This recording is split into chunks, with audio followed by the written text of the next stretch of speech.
নমস্কার বন্ধুরা, লুবনা রাসোইতে আবারও সবাইকে স্বাগত জানাই। আজকে আমি তৈরি করে দেখাচ্ছি লাউ শাকের নিরামিষ চচ্চড়ি।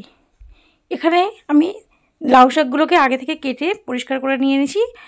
আর এদিকে আমি কেটে নিয়েছিলাম লাউ শাকের যে ডান্ডিগুলো, আর নিয়েছি একটা মিডিয়াম সাইজের আলুকে ডুমো করে কেটে নিয়েছি।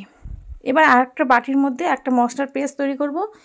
তার জন্য দিয়ে দিচ্ছি প্রথমে 1.5 চামচ সাদা সর্ষে, আর তাতে দিলাম 1 চামচ পোস্ত, আর দিয়ে দিচ্ছি সামান্য পরিমাণের লবণ, যাতে কোনো রকম তেতো ভাবটা না থাকে। আর ঝালের জন্য দিয়ে দিচ্ছি 2টো কাঁচা লঙ্কা। সামান্য পরিমাণে জল দিয়ে এটা আমি ভালো করে একটা মসৃণ পেস্ট তৈরি করে নেব। এদিকে দেখুন কড়াই বসিয়ে দিয়েছি। কড়াইটা যখন গরম হয়ে গেছে তাতে দিয়ে দিলাম পরিমাণ মতন সর্ষের তেল।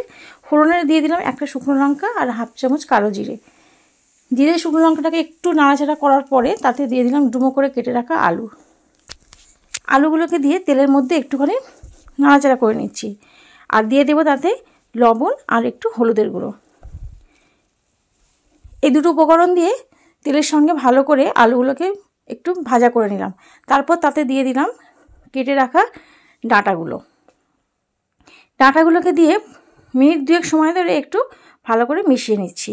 তারপর একটু ঢাকনা চাপা দিয়ে আরও 2-1 মিনিট রেখে দেব, যাতে ডাঁটাটার আর আলুগুলো একটু নরম হয়ে আসে। খুব ভালো করে এটা মিশিয়ে নিয়েছি। এবার এর মধ্যে দিয়ে দেব বেটে রাখা সর্ষে পোস্ত আর কাঁচা লঙ্কার পেস্টটা। আমি একসঙ্গে সমস্তটা দেব না, সামান্য একটু বাঁচিয়ে রাখছি সবার শেষে দেওয়ার জন্য। সর্ষে পোস্ত কাঁচা লঙ্কাটাকে দিয়ে আবারও একটু তেলের মধ্যে ভালো করে মিশিয়ে নিচ্ছি। তারপর দিয়ে দিলাম কেটে রাখা শাকগুলো। এখানে একদম ডগা শাকগুলো নিয়েছি। রান্না করতে খুব বেশি সময় লাগবে না। খুব ভালো করে সব কিছু একসঙ্গে মিশিয়ে নিচ্ছি। আর মেশাতেই শাক থেকে প্রচুর পরিমাণে একটু জল ছাড়তে শুরু করে দিয়েছে। একটু সময় ধরে এই রান্নাটা করতে হবে। আর এখন গ্যাসের ফ্লেমটা মিডিয়াম টু লোতে রেখে দিয়েছি।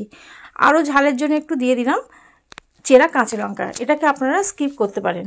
তারপর ঢাকনা চাপা দিয়ে মিনিট 5 সময় ধরে এটা মিডিয়াম টু লো ফ্লেমে রেখে দিয়েছিলাম। তো দেখুন শাক থেকে কতটা পরিমাণে জল ছেড়ে দিয়েছে।